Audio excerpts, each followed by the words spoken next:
Coming up on today's video, the dark days of sealed product investing from Magic the Gathering and how things have changed.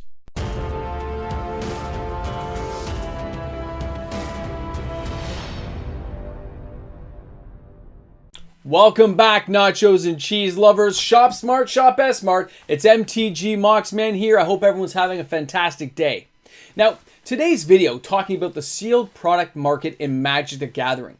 Most people fail to realize sometimes Magic's been around a long time, and there's a lot more boxes out there than just Dungeons and Dragons or Dissension or Mirrodin Besieged, right? This game has been around for up to 30 years. We're just coming around that corner to the 30-year mark. That means there's lots of sets that new players have never heard of, and when they see this stuff, they go, huh? And they don't know what to do with it. They're like, what is this thing? When you're into sealed product investing, that means you're keeping this stuff sealed, signed, and delivered. You haven't touched it, you haven't opened it, you haven't fiddled with it. You're not one of the bad people who tries to rebox things, are you? If you are, go away. This video is not for you. Now, for those of you who just want to know about sealed product investing, there's lots of videos I have on that topic, but for today, the dark days of product investing, when products don't go well. And I'm not talking about the pre-release. I'm not talking about the day you get to crack your first box of a new set on release day. That's not what I'm talking about. When things go bad, it's afterwards. Word of mouth goes around. People have tried interacting that card in different decks and formats. They've tried it in Commander. They've tried it in Standard. They tried some cards in Modern, and nothing works. Then they start getting a stigma for that set, and they don't like it anymore. And then they start telling their friends, oh man, that set sucks. Then it starts sitting on a shelf. And not only that, in these dark days, Wizards had gone from one large print run. Stuff like Zendikar had one big print run and it was done. For stuff like Return to Ravnica, which everyone was so excited to go back to originally. I remember being there at the pre-release. When we went back to these in 2012, people were excited. But then people just weren't happy with the product. They found they couldn't use a lot of the cards in other formats. The price of this tanked. Nobody cared and it just started sitting on shelves. And don't forget, Wizards had gone from one big production run to print to demand. We will print as much as you want. Just keep asking us. Scared a lot of investors away. This stuff could still be found on shelves the last couple of years. I could still walk into 401 Games and you could see this stuff. I could still get booster packs at Face to Face. You could find it. This box is not appreciated that much. It really hasn't compared to other products we're going to talk about today. And that's part of that dark day of investing. But don't worry. The dark days do get their due. When other sets came out, like Innistrad, we had Dark Ascension, another unloved, unwelcome set. I remember buying this for $70, $69.99 at 401 Games on clearance because nobody cared. Nobody wanted this stuff. They said, nah, man, that's not investable. There was so much of that product printed that we just don't care. That's where I'm dropping things on the floor. We just don't care. We're moving on to the next product. That stuff can sit there. And so it did. And eventually those stores want to clear it out. And they put it on sale. They say, okay, we've got to get this stuff out.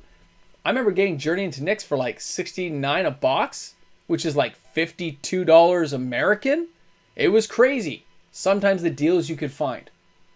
But let's take a look at some of these products. Let me show you some of the pricing that's happened over the years. And then I want to show you the light at the end of that tunnel. So let's take a look first at product number one, and that's going to be Theros. When you're talking sealed product of this age, there is a certain expectation of doubling your money every 7 years or so is kind of how it works in Magic.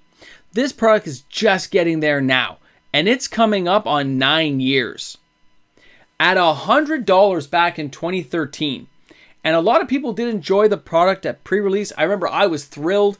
But it got a stigma later on. It didn't interact well with other cards and other sets because it was so radically different having these enchantment creatures.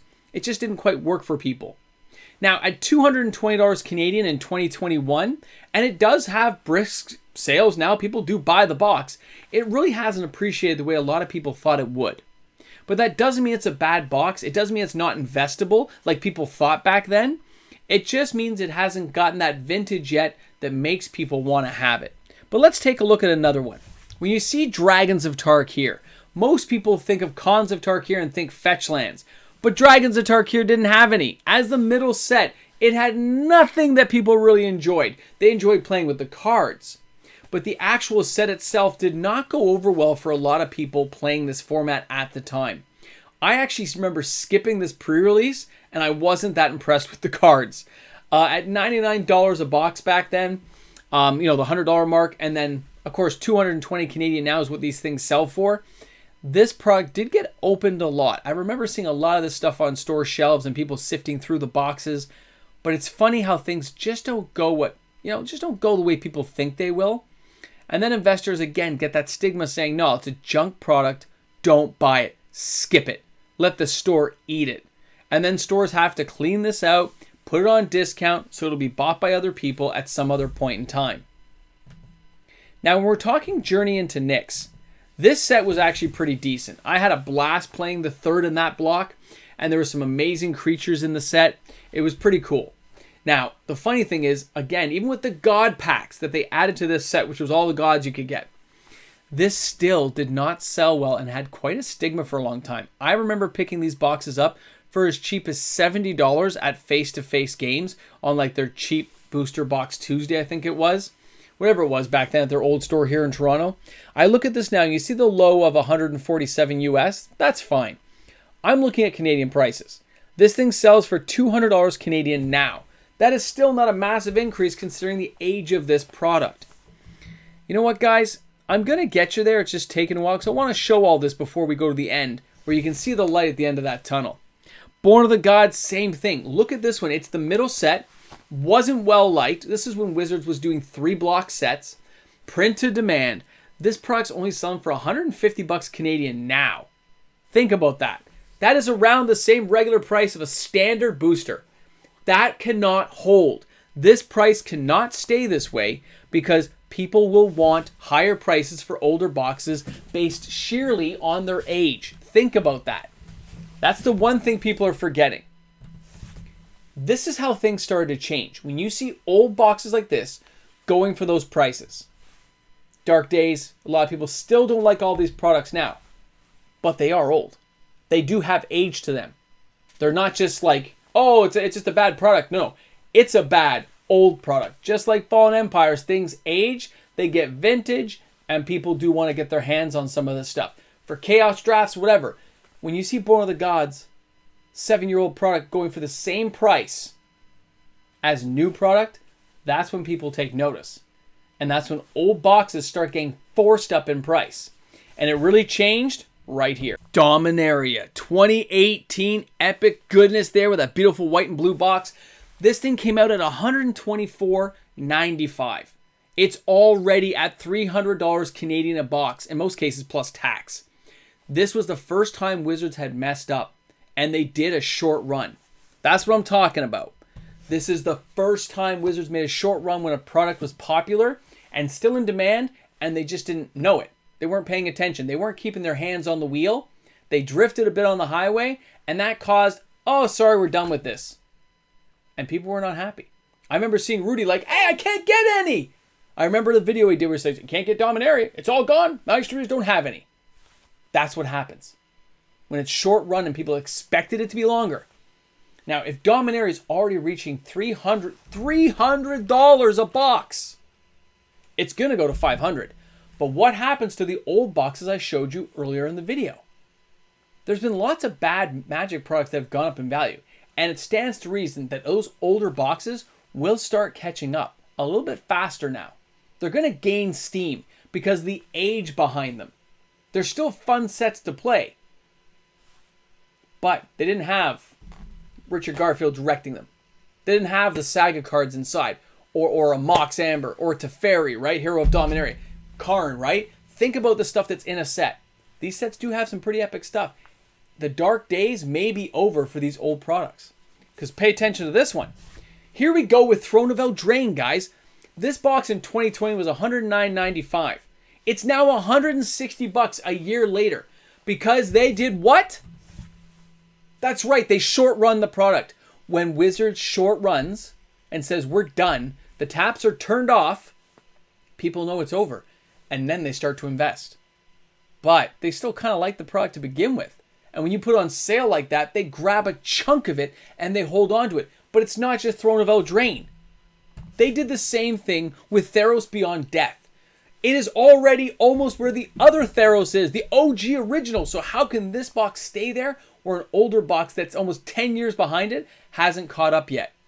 This will be a very interesting time to see, because at 139 bucks Canadian, 150 nowadays if you wanted to buy it at a store, 150 plus tax, because it's out of production. They turned it off. So what does that mean going forward? How do you feel about that? The last one I want to show you guys is sets like Zendikar Rising. These sets aren't done. They're still in production now. But are they really? It's 109.95 Canadian, the cheapest I've seen it for a draft box. 139.99 Canadian when it came out. So it's actually gone cheaper because people didn't like it.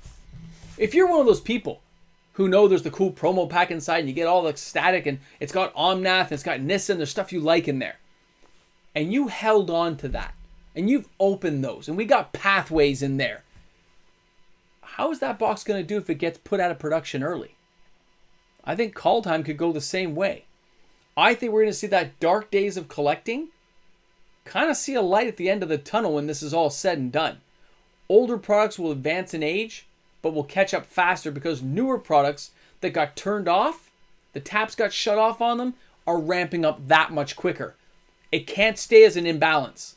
The older boxes have to catch up. And I can't wait to see what happens. Please, guys, leave those comments in the comment section. I want to know what everyone thinks about this. I am definitely seeing it this way. I'm glad I've invested in some of these older boxes as well as newer product. I'm glad I'm holding on strong and not worrying about the giant stack of cards behind me, because you never know what's going to happen. Shop smart, shop S-smart. I'm looking forward to seeing everyone's comments in the comment section. If you're new to the channel, smash that subscribe button if you were entertained. Have a great one, everyone. Hey, everyone. Big shout out to each and every one of my patrons who help make this channel possible. Without patrons, we would not have what we have today, which is this amazing channel we all get to interact in. So thanks again to all my wonderful patrons who continue to support me each and every day.